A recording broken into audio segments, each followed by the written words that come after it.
good, listeners? Returning on strike accord from Queens, New York is Omar Feliciano. You might know him as the founder and vocalist of The Phoenix Within, but he is here to not discuss The Phoenix Within. We're going to be discussing his debut solo LP, House of Aragon, live on the Chris College Show, Millennial Talk Show. And before we even jump in with Omar, I want to remind the listening audience that we got a brand new Off the Fret, More Music Talk podcast featuring Animal Sun, out now wherever you listen to podcasts or on YouTube. And Omar Feliciano, how you doing, my man? You're muted. Oh, we got to get your audio up, my friend. Let me hear those vocals. Let me hear them. Come on. Oh, no. Oh, no. We got you, baby. Oh, look at that little clean dome over there. Liking it. Yeah. Hey. Yeah, not too many people can pull off a bald look. And I know that there's a lot of filters on Instagram that want to see me in a bald look, but I'll leave it to Omar to rep it for all of us here today. But let's get it started, baby. Like, I know the debut solo LP is titled House of Aragon. So explain yourself. Like, what's the meaning to this? Are you a big Game of Thrones fan? Like, what the hell's going on? So actually, Aragon is my mother's maiden name. Oh, okay. Yeah. So we have this expression. It's in Spanish. It's like una promesa de niño. It's a child's promise. So when I was a little kid, I had promised my mom I would buy her a house and it'd be huge, and we'd have bedrooms for all the pets and my science stuff and my siblings. Far away somewhere. Yeah. on the other wing, far away. Without the furnaces and stuff. So I never got around to buying her that castle. So you said, hey, I might as well give you a tribute and name you after my very first solo debut LP. I think that's actually pretty special. And how long have you been working on this new LP? So this actually, dude, it's been like 3 years in the making, probably.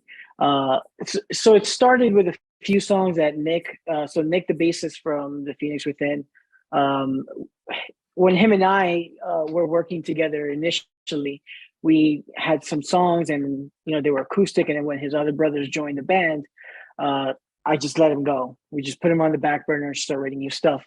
And then more recently, we just had a lot of time. So while we're working on new material with The Phoenix Within, I said, let me dive back in here. And I pulled it back in,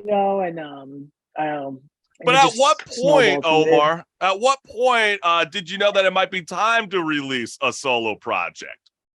It was a few things. So my girlfriend, she has this little, she had this little dog. Her name was Punky, and she had her for 17 years. So she's a very senior dog, and it passed.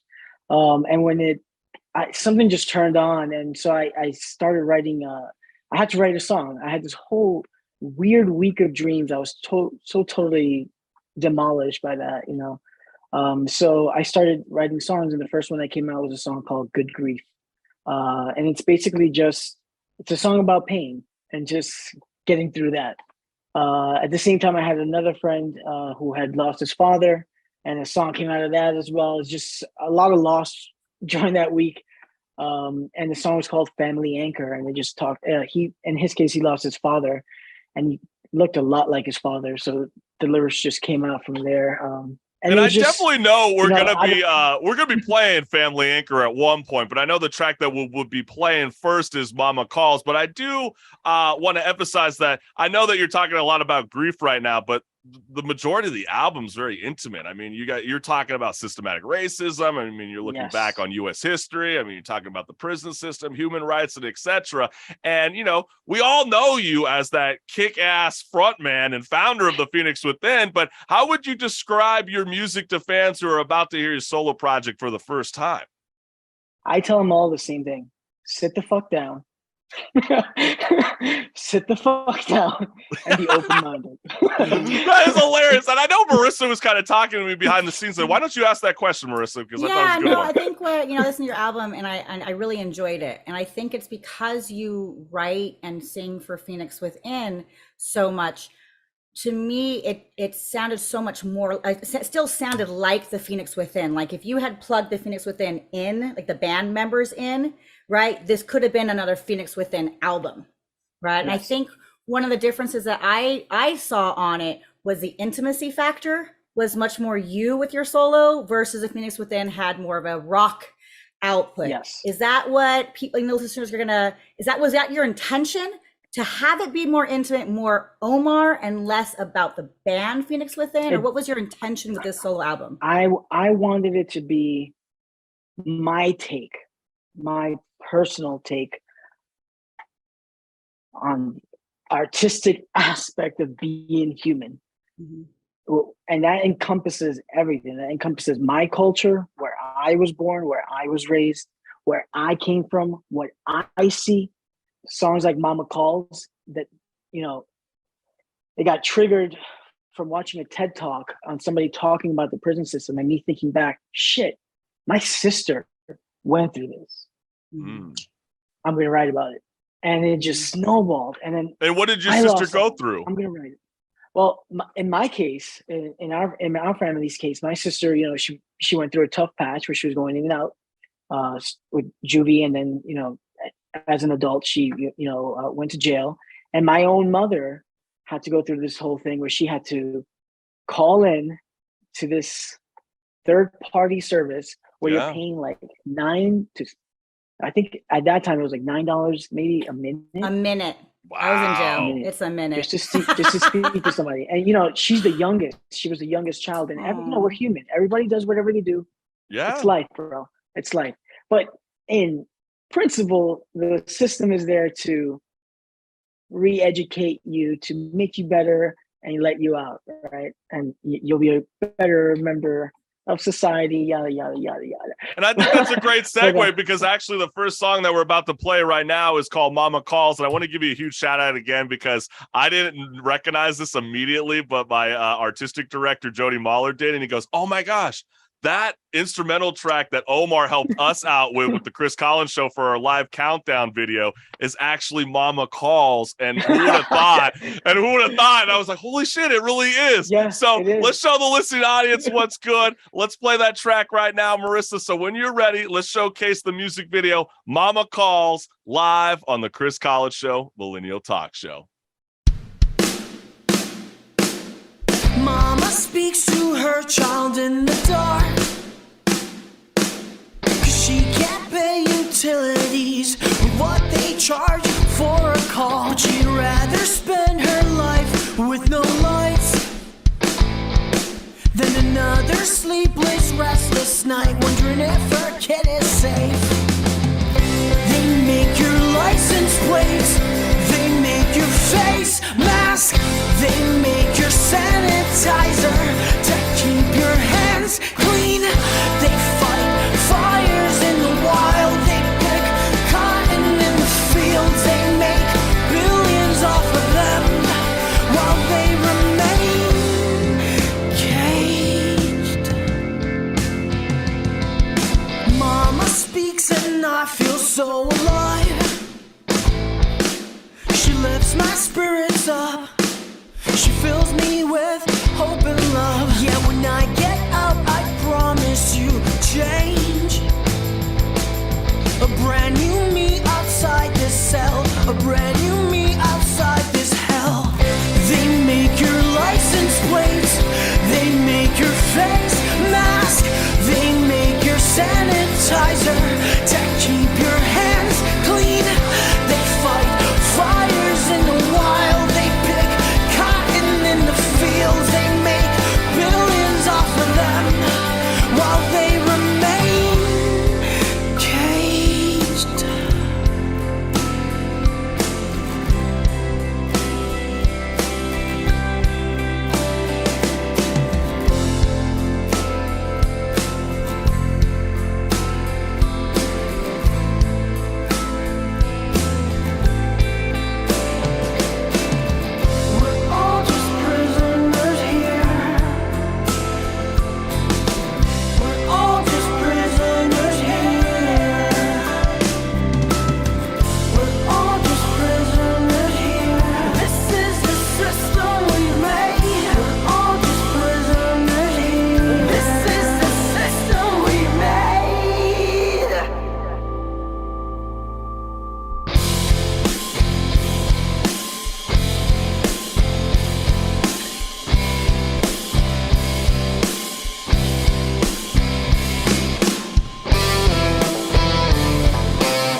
is Omar Feliciano, and that is his track Mama Calls, and you can find that on his solo debut LP, House of Aragon. And this is Strike a Chord, where if you physically or digitally pick up that record, you're going to know these tracks. And Omar, I know the next track that we're about to be playing on Strike a Chord is your track Snap, which is a heavily political song with the lyrics starting out with another white boy shoots a school, another white cop kills a black man, the war on drugs rigged to jail us and steal our voting rights. So, I mean, it really kind of just smacks you right in the face, like right when the song starts. So what is the message that you want to convey to the listening audience? You know, dude, I always, I'm a big fan of hip hop, R&B, you know, and the thing I love about hip hop and rap is that there's no fucking pussyfooting. There's no, you just fucking say what you want. And that's that, you know. And one of the things that drove me to rock, you know, punk rock or whatever you want to fucking call it, rock and roll, is say it. Just say it. What does it feel? What are you saying? You know, what are you trying to get through? And this was just straight up. This was a cluster of influences. There's a book called The Prison Industry by an organization called Worth Rises. It was a few things. I had just finished reading a book called The Burning. I finished reading a book called A Problem from Hell by Samantha Powers. You have read some thick books and heavy. Those are heavy subjects. I mean, it's cool. It's great, but wow. Are you doing a mix of back on too? COVID reading. We're back on COVID reading. Okay, those are thick. But I know there's a point in the pre-chorus where you put it, how long till we snap? So how long do we snap? I don't know. And again, it's not like I'm just saying it. I'm just telling you, like, hey, I'm just reporting it. Technically, I didn't say anything new. I'm just saying exactly what's happening. There's technically no stance. I'm just asking a question. The song is there just to pose a question. If all that stuff is happening, how long till the individual snaps? Absolutely, Omar. And I know the midterm elections are coming up in the next couple of months. And what's at stake that's important to you this upcoming election? Is that the moment where we should all snap and get out to vote, or is it beyond the voting? We gotta vote. We gotta be, just do what's right. Just do what's right. That's all. And do you believe millennials will be the generation that stops becoming the punching bag to injustice, or are we just kind of allowing it to continue? Well, there's another song on the album called History Repeaters. Yeah. And, it's kind of sad, like I think that, the human race as a whole just has a lot to embrace, has a long way to go, bro. We are having conversations on shit that books should have been left in the 60s or have been made every year. Yeah. Well, what do you say? And what do you say? In the 60s and 70s. So, what do you say to the millennials who are disenfranchised with voting? I mean, it's like I vote, but I'm disenfranchised. That's a great question. I personally believe I have more of a say in my local politics than on our federal level. There are times I feel like my vote is a waste. That it doesn't matter what I vote. Right. And I vote, and I literally feel like my vote means nothing. Well, it's like that classic. So what do you say to someone who doesn't vote and feels that way? Like, what do you say to that millennial to get them to go out and make that change? Honestly, it's almost like it doesn't matter what you say. It's as scary as that sounds. It doesn't matter. It has to do with education. It has to do with you learning that things take time, and eventually things have to change. Yeah, and you talk about education because you're educated. Yeah, and you're educated, Omar. You talk about it. But then what about when our education costs $100,000, $50,000, and you're not getting out of the classroom with that, right? So when do we stop that? When does that fallacy happen, right? Because I'm with you. Education is huge. Yeah. I believe in education. I got my MFA, I think I got the quick answer. I think I got the quick answer to it. I mean, we all love the late great George Carlin, but I think literally people are taking his stand-up a little too literal. Where like your vote doesn't matter, and that's why I don't vote. I feel like there's a millennial and Gen Z audience that just feels like these politicians, this president, maybe the past president, they don't relate to me. And anytime I vote, I probably am not going to get anything that I want to answer. We need better candidates. better candidates. candidates, It's period. terrifying, yeah. So I think the point. We need Oh yeah, go education, for it, Omar. and everything starts with grassroots. Everything starts from somewhere. You know what I mean? But I think it matters.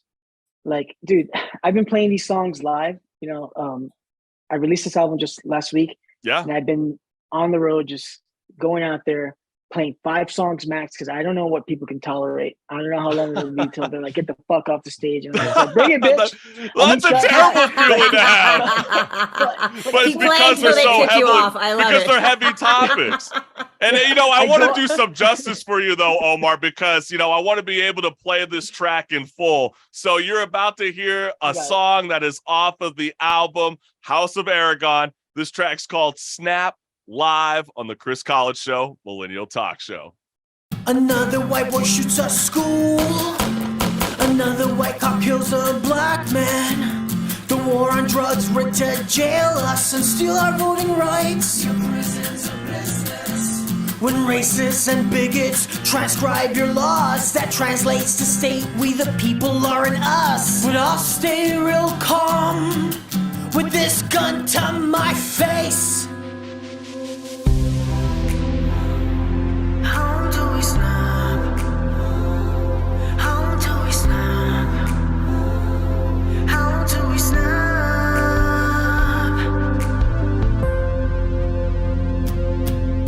You enter our countries, you line up your pockets with our blood and our on our soil and our backs. You don't pay our taxes, you don't help our poor, and damage our ways with your proxy wars. You power corruption, so violence takes hold. And when we flee for our lives, you turn us away. How do we snap? How do we snap? How do we snap?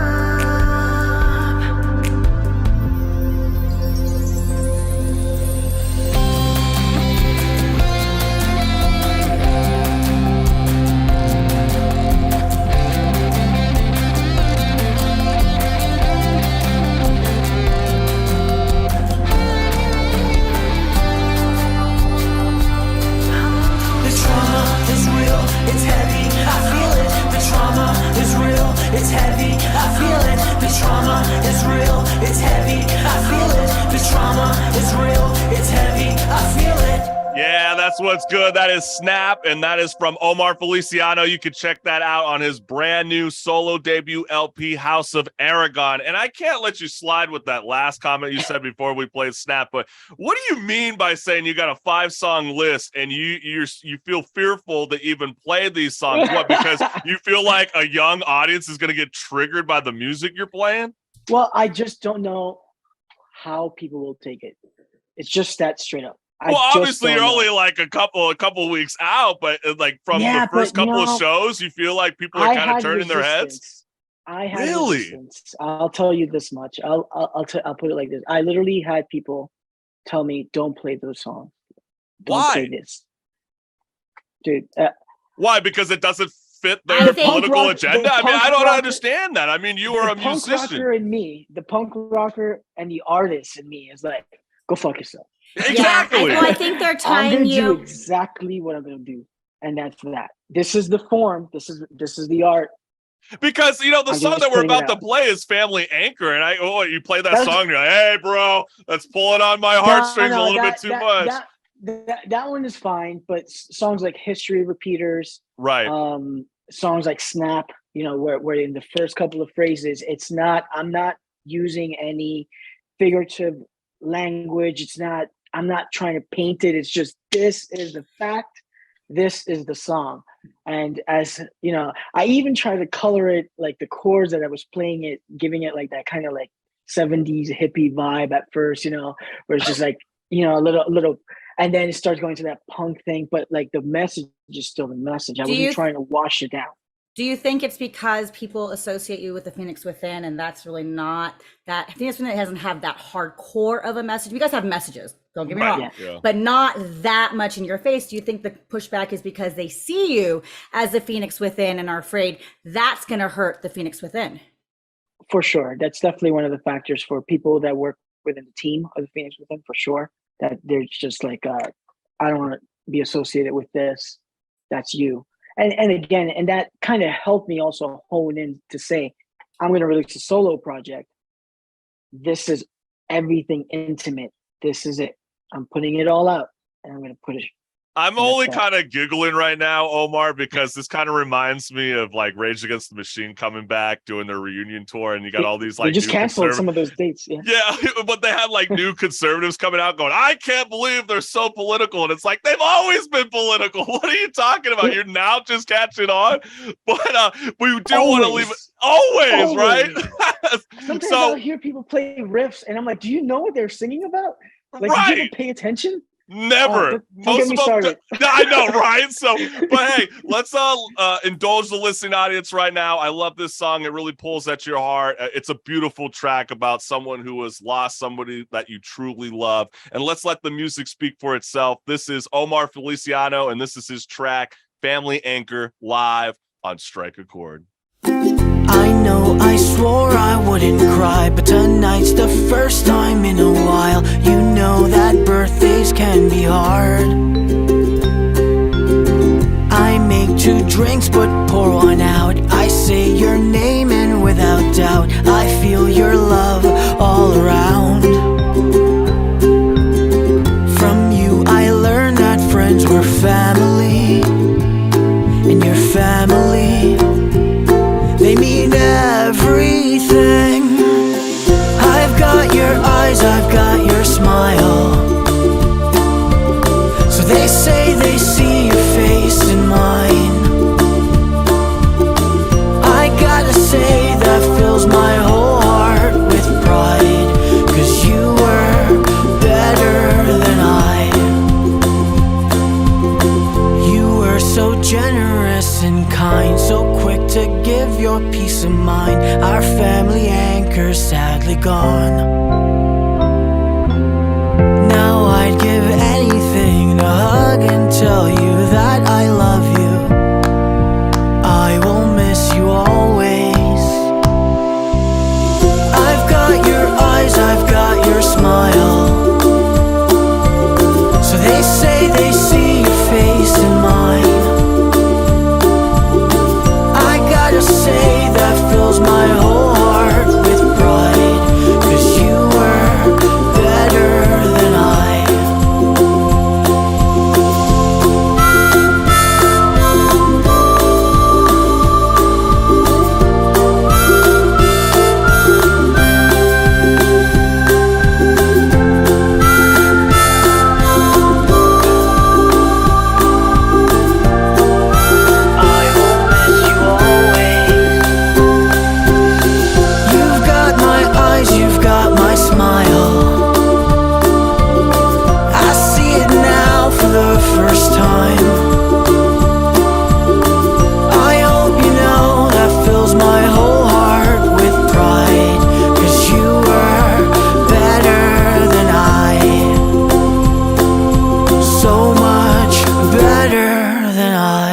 Such a beautiful track. You can find Family Anchor on Omar Feliciano's solo debut LP, House of Aragon, and congrats on the release. You can find that on all audio streaming services. And Omar, we got to follow you on social media, right? I know you're on Twitter on Music by Omar. You can follow the Phoenix Within as well. Got to give him a huge shout out. And Omar, can't thank you enough for joining Strike a Chord on the Chris College Show, Millennial Talk Show. Thank you for having me. Thank you for having me. Hey, always, fam. And keep in touch, brother. Love to hear more from you. All right. Bye, guys. Peace. Be safe, guys.